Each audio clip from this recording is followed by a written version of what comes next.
My favorite thing about work is cooking still. I just love feeding people. I think it's a kind of a noble thing to do. It's very humble and I still enjoy it.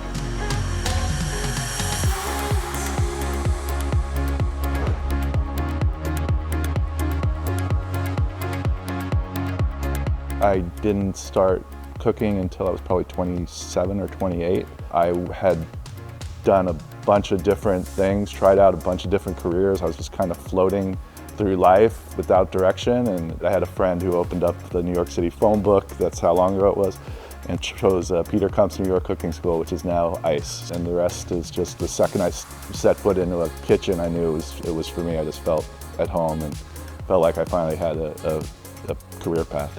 My success is probably attributable to the fact that I just worked really hard, put my head down. I never got involved in little petty squabbles that were going on around me, and I just focused on myself and just keeping better every day at my craft. My biggest achievement, I think, is just being a mentor to different cooks, young cooks. I think I really enjoy the learning process and being a part of young people advancing in this career. I think it's really important to develop a point of view. I was fortunate because I knew I wanted to do kind of rustic regional Italian because of my upbringing. My mom was from Italy and I spent a lot of time there growing up, so I kind of wanted to cook the kind of food I grew up eating.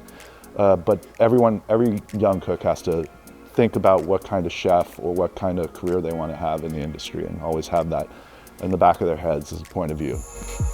I'm really excited about seeing the next generation of cooks in LA, and I just think it's important that they're younger people who are gonna, take the next steps in this industry. Having that kind of pipeline from school to restaurants or wherever the young people want to go with their careers. It doesn't have to be in restaurants, but there needs to be a workforce there, and I think having ICE as a place where people can get that first introduction into it is very important.